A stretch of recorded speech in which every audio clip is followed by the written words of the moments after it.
ഇന്നലെ എന്നെ ഒരു പ്രവാസി കോണ്ടാക്ട് ചെയ്തു. അദ്ദേഹത്തിന് മ്യൂച്വൽ ഫണ്ടിൽ ഇൻവെസ്റ്റ് ചെയ്യാൻ ആൾക്ക് താല്പര്യമുണ്ട് എന്ന് പറഞ്ഞിട്ടാണ് എന്നെ ഇന്നലെ സമീപിച്ചത്.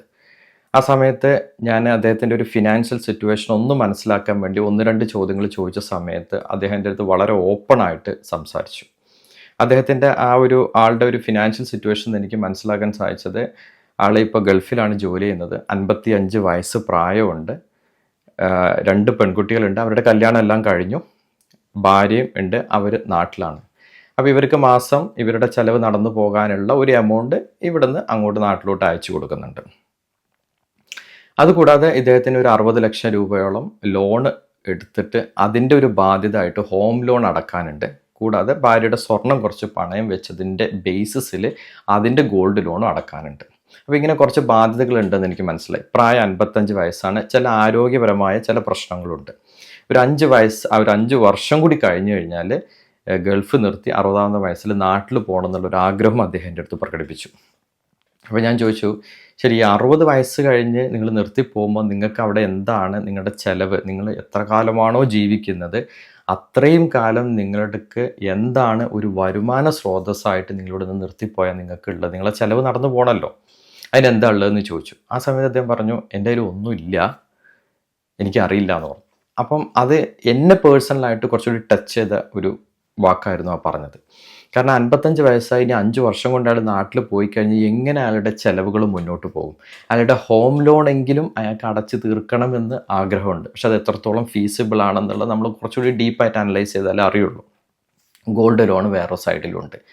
അപ്പോൾ ഇതിൽ നിന്ന് എനിക്ക് മനസ്സിലായ ഒരു കാര്യം, ഇന്ന് നമ്മൾ ജീവിക്കുന്ന ഈ സാഹചര്യത്തിൽ നമുക്കൊരു ജോലിയുണ്ട്, നമുക്കൊരു ബിസിനസ് ഉണ്ട്, കൃത്യമായി നമുക്ക് വരുമാനം വന്നുകൊണ്ടിരിക്കുന്നു. ഇങ്ങനെ വരുമാനം വന്നുകൊണ്ടിരിക്കുന്ന സമയത്ത് നമ്മളെ ജീവിതം വളരെ സ്മൂത്തായിട്ടാണ് പോകുന്നത്. കണ്ണുള്ള സമയത്ത് കണ്ണിൻ്റെ വാല്യൂ അറിയില്ല, വില അറിയില്ല നമ്മൾ പറയും. അതേപോലെ തന്നെ നമ്മൾ എല്ലാമുള്ള സമയത്ത് ഇല്ലാത്തതിൻ്റെ ഒരു വേദന നമ്മൾ അറിയില്ല. അപ്പോൾ നമുക്കൊരു റിട്ടയർമെൻറ്റ് ലൈഫിലോട്ട് നമ്മൾ കയറി കഴിയുമ്പോൾ നമുക്ക് ആരോഗ്യപരമായ പ്രശ്നങ്ങൾ വരാൻ തുടങ്ങും. ഇന്ന് നമ്മൾ കാണുന്ന പോലെ ഇത്ര ഹെൽത്തി ആയിരിക്കില്ല ആ സമയത്ത്. നമുക്ക് ഒരുപാട് പ്രശ്നങ്ങൾ ഇങ്ങനെ മെല്ലെ മെല്ലെ വന്നു തുടങ്ങും. അതേസമയം നമുക്ക് ഇതേപോലെ ജോലി ചെയ്യാൻ പറ്റില്ല, നമ്മൾ ജോലിയിൽ നിന്ന് കംപ്ലീറ്റ്ലി നിന്നു. അപ്പോൾ നമുക്കൊരു വരുമാനം നമുക്ക് തീർച്ചയായിട്ടും കിട്ടണം. അതിന് നമ്മുടെ ആരോഗ്യമുള്ള സമയത്ത്, അത് നിങ്ങൾ 50 വയസ്സായിക്കോട്ടെ 55 വയസ്സായിക്കോട്ടെ എത്രയാണെങ്കിലും 30 വയസ്സായാലും 20 വയസ്സായാലും നമുക്ക് ആരോഗ്യമുള്ള സമയത്ത് നമ്മൾ വാങ്ങിക്കുന്ന സാലറിക്കോ നമ്മൾ ബിസിനസ് ചെയ്ത് കിട്ടുന്ന ലാഭത്തിലോ പ്രോഫിറ്റിലോ നിങ്ങൾക്ക് എന്താണോ നിങ്ങൾക്കൊരു വരുമാനം ഉള്ളത്, ആ വരുമാനത്തിൻ്റെ 1% നമ്മൾ ഇതിനു വേണ്ടി മാറ്റിവെക്കണം. ഞാൻ 10%, 20%, 30% ഒന്നും പറയാം, 1% നമ്മുടെ ഫ്യൂച്ചർക്ക് വേണ്ടി, അല്ലെങ്കിൽ നമുക്ക് റിട്ടയർമെൻറ്റിൻ്റെ സമയത്തേക്ക് നമ്മൾ മാറ്റിവെക്കാം. അല്ലെങ്കിൽ നമ്മൾ ഇവിടുന്ന് ഈ ജോലിയെല്ലാം നിർത്തി അങ്ങോട്ട് പോകുന്ന സമയത്ത്, ഇത് നാട്ടിലുള്ളവർക്കും അപ്ലിക്കബിളാണ്. നാട്ടിലുള്ള സമയത്ത് നമ്മളൊരു 60 വയസ്സ് കഴിഞ്ഞാൽ നമുക്ക് ജോലി ചെയ്യാൻ പറ്റില്ല, നമ്മുടെ ഹെൽത്ത് വീക്കായി, നമുക്ക് പണ്ടത്തെ പോലെ ജോലി ചെയ്യാൻ പറ്റില്ല. ആ സമയത്ത് നമുക്കൊരു വരുമാനം വേണം.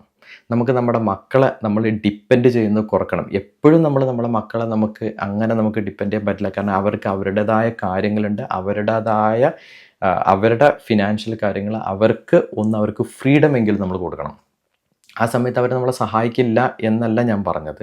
പക്ഷേ നമ്മൾ പരമാവധി അവരെ ബുദ്ധിമുട്ടിക്കാതെ നമ്മുടെ കാര്യങ്ങൾ നമ്മൾ മാനേജ് ചെയ്യുന്നതായിരിക്കും ഏറ്റവും നല്ലത്.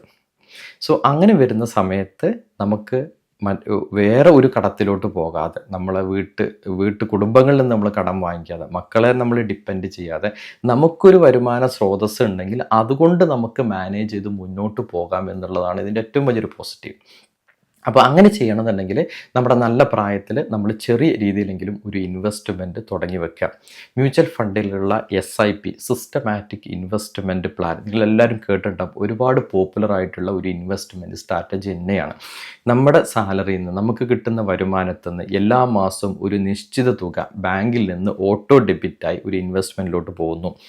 നിങ്ങൾ ആ ഇൻവെസ്റ്റ് ചെയ്ത് കിടക്കുന്ന എമൗണ്ട് നിങ്ങൾ എന്നാണോ നിങ്ങളുടെ ജോലികളെല്ലാം നിർത്തി നിങ്ങൾ സെറ്റിലാവുന്ന സമയം, ആ സമയത്ത് നിങ്ങൾക്കൊരു വരുമാനം വേണമെങ്കിൽ സിസ്റ്റമാറ്റിക് വിഡ്രോവൽ പ്ലാൻ വഴി അതിൽ നിന്ന് നിങ്ങൾ ചെയ്ത ഇൻവെസ്റ്റ്മെൻറ്റ് തുകക്കനുസരിച്ച് ആ സമയത്ത് അതിൻ്റെ അപ്രിസിയേഷൻ അനുസരിച്ച്, ഞാൻ ഒരു എക്സാമ്പിൾ എടുത്ത് പറയുകയാണ്. നിങ്ങൾ ഇൻവെസ്റ്റ് ചെയ്ത് ഒരു 20 ലക്ഷം രൂപയായെന്ന് വിചാരിക്കുക. അത് മേ ബി നിങ്ങൾ റിട്ടയർ ചെയ്യുന്ന സമയത്തോട്ട് എത്ര വർഷമാണ് നിങ്ങൾ ഇൻവെസ്റ്റ് ചെയ്യുന്നുള്ള ഡിപ്പെൻഡ് ചെയ്യും. ഞാനൊരു എക്സാമ്പിൾ വെച്ച് പറയാം. 35 ലക്ഷം രൂപയുണ്ടെന്ന് വിചാരിക്കാം. ഒരു കൃത്യമായ എമൗണ്ട് അതിൽ നിന്ന് ഒരു 30,000 രൂപ വെച്ച് വിഡ്രോ ചെയ്ത് നിങ്ങളുടെ മാസ ചെലവ് നിങ്ങൾക്ക് നടത്തിക്കൊണ്ടുപോകാൻ സാധിക്കും. അതേസമയം നിങ്ങൾ ഇൻവെസ്റ്റ് ചെയ്ത എമൗണ്ട് അവിടെ കിടന്ന് ഗ്രാജ്വലി ഗ്രോ ചെയ്യുകയും ചെയ്യും. അപ്പോൾ ഇങ്ങനെയുള്ള 2 അഡ്വാൻറ്റേജാണ് നല്ല പ്രായത്തിൽ നമ്മളൊരു SIP സ്റ്റാർട്ട് ചെയ്യുകയും നമ്മൾ റിട്ടയർമെൻറ്റ് വരെ നമുക്കത് കണ്ടിന്യൂ ചെയ്ത് കൊണ്ടുപോകാൻ സാധിച്ചു കഴിഞ്ഞാൽ റിട്ടയർമെൻറ്റ് സമയത്ത് നമ്മൾ സ്റ്റോപ്പ് ചെയ്ത് നമ്മൾ ഇത്രയും കാലം അധ്വാനിച്ച് വെച്ചിട്ടുള്ള എമൗണ്ട് അതിൽ നിന്ന് ഒരു പോർഷൻ എടുത്ത് നമ്മുടെ ജീവിത ചെലവുകൾ നമുക്ക് മുന്നോട്ട് കൊണ്ടുപോകാൻ സാധിക്കും. ഇത് പ്രോപ്പറായിട്ട് നമ്മുടെ നല്ല ഏജിൽ ഒരാൾ പറഞ്ഞു കൊടുക്കാനില്ലാത്തത് കൊണ്ടാണ് മെജോറിറ്റി ഓഫ് ദ ആളുകൾക്ക് ഈ പ്രശ്നം വരുന്നതെന്നാണ് എനിക്ക് എൻ്റെ എക്സ്പീരിയൻസ് മനസ്സിലായത്. അതായത് നമുക്ക് നല്ലൊരു ഗൈഡൻസ് തരാൻ, അല്ലെങ്കിൽ ഇത് ഇപ്പം നമ്മളെല്ലാവരും ജോലി കിട്ടി, നമ്മളെല്ലാവരും ജോലി ചെയ്യുന്നു, നമ്മളെല്ലാം സമ്പാദിക്കുന്നു, പക്ഷേ ഇതൊക്കെ എങ്ങനെ മാനേജ് ചെയ്യണം എന്ന് പ്രോപ്പറായിട്ട് നമുക്ക് ഒരാൾ അഡ്വൈസ് തന്ന് നമ്മളെ കറക്റ്റായിട്ട് ഗൈഡ് ചെയ്ത് കഴിഞ്ഞാൽ ഡെഫിനറ്റായിട്ടും നമുക്ക് നല്ലൊരു വെൽത്ത് ക്രിയേറ്റ് ചെയ്യാനായിട്ട് പറ്റും.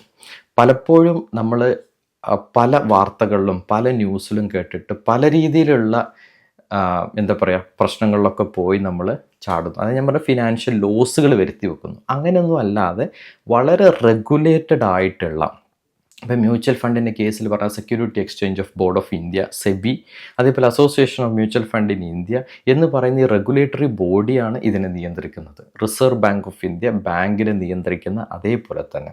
സോ ഇങ്ങനത്തെ വളരെ ട്രസ്റ്റഡ് ആയിട്ട് നമുക്ക് വിശ്വസിക്കാൻ പറ്റുന്ന രീതിയിലുള്ള ഇൻവെസ്റ്റ്മെൻറ്റുകൾ ചെയ്യുക. ഇന്ത്യൻ നിയമം അനുശാസിക്കുന്ന രീതിയിലുള്ള ഇൻവെസ്റ്റ്മെൻറ്റ് ചെയ്തിട്ട് നമുക്ക് നമ്മുടെ റിട്ടയർമെൻറ്റിൻ്റെ സമയത്ത് ഒരു ബുദ്ധിമുട്ടില്ലാത്ത രീതിയിൽ നമുക്ക് മൂവ് ചെയ്യാൻ പറ്റണം. ഇന്ന് ഒരുപാട് മ്യൂച്വൽ ഫണ്ട് ഹൗസുകളിൽ 500 രൂപ, ഒരു മാസം 500 രൂപ SIP തുടങ്ങാം. ഒരു മാസത്തിൽ മിനിമം 100 രൂപയ്ക്ക് വരെ SIP തുടങ്ങുന്ന പ്ലാനുകൾ വരെ ഇന്ന് നിലവിലുണ്ട്. ഒരു മാസം 500 രൂപ ഇന്നത്തെ ഫിനാൻഷ്യൽ സാഹചര്യത്തിൽ മിക്ക ആളുകൾക്കും മാറ്റിവെക്കാൻ പറ്റുന്നൊരിതാണ്. അപ്പോൾ 500 രൂപയെങ്കിൽ 500 രൂപ, 100 രൂപയെങ്കിൽ 100 രൂപയെങ്കിലും മാറ്റിവെച്ച് ഒരു SIP നിങ്ങൾ സ്റ്റാർട്ട് ചെയ്യുക. നിങ്ങളുടെ ഫ്യൂച്ചറിന് വേണ്ടിയിട്ട്, നിങ്ങൾക്ക് ജോലിയൊന്നുമില്ലാതെ ഇരിക്കുന്ന ഒരു കാലഘട്ടത്തിൽ നിങ്ങൾക്കൊരു വരുമാനത്തിന് വേണ്ടിയിട്ട് നിങ്ങൾ സ്റ്റാർട്ട് ചെയ്യുക. ഡെഫിനറ്റായിട്ടും അത് നിങ്ങൾക്ക് നിങ്ങളുടെ ജീവിതത്തിൽ ഒരു വലിയ മുതൽക്കൂട്ടായിരിക്കും. കാരണം ഫിനാൻഷ്യലി നമ്മൾ ഇൻഡിപെൻഡൻ്റ് ആവാൻ സാധിച്ചു കഴിഞ്ഞാൽ അത് നമുക്ക് തരുന്ന ഒരു കോൺഫിഡൻസ് വേറെ തന്നെയാണ്. അപ്പോൾ ഈ വീഡിയോ കണ്ടുകൊണ്ടിരിക്കുന്ന എല്ലാവർക്കും ഏറ്റവും ബെറ്ററായിട്ട് അവർ ഒരു SIPയോ കാര്യങ്ങളോ തുടങ്ങിയിട്ടില്ല എങ്കിൽ ഏറ്റവും മികച്ച മ്യൂച്വൽ ഫണ്ടുകൾ തിരഞ്ഞെടുത്ത് നല്ല ഒരു പോർട്ട്ഫോളിയോ ക്രിയേറ്റ് ചെയ്ത് കൃത്യമായ രീതിയിൽ അതിനെ മോണിറ്റർ ചെയ്ത് അതിനെ റിവ്യൂ ചെയ്ത് അതിനെ റീബാലൻസ് ചെയ്ത് കൊണ്ടുപോയി അവരുടെ ഫിനാൻഷ്യൽ ഫ്രീഡം, അതായത് അവരുടെ റിട്ടയർമെൻറ്റ് ടൈം ആകുമ്പോഴേക്കും നല്ലൊരു കോർപ്പസ് ജനറേറ്റ് ചെയ്ത് അതിൽ നിന്ന് വിഡ്രോവൽ ചെയ്ത് അവരുടെ കാര്യങ്ങൾ മുന്നോട്ട് കൊണ്ടുപോകാൻ സാധിക്കട്ടെ എന്ന് ആഗ്രഹിക്കുന്നു. ഓക്കെ, അപ്പോൾ മ്യൂച്വൽ ഫണ്ടിൽ ഇൻവെസ്റ്റ് ചെയ്യാൻ താല്പര്യമുള്ളവർക്കും അതിൻ്റെ ആവശ്യമായ ഡീറ്റെയിൽസ് എല്ലാം വീഡിയോ ഡിസ്ക്രിപ്ഷനിലെ ലിങ്കിൽ കൊടുത്തിട്ടുണ്ട്. സോ എല്ലാവർക്കും നല്ല ഒരു വീക്കെൻഡ് ആശംസിക്കുന്നു.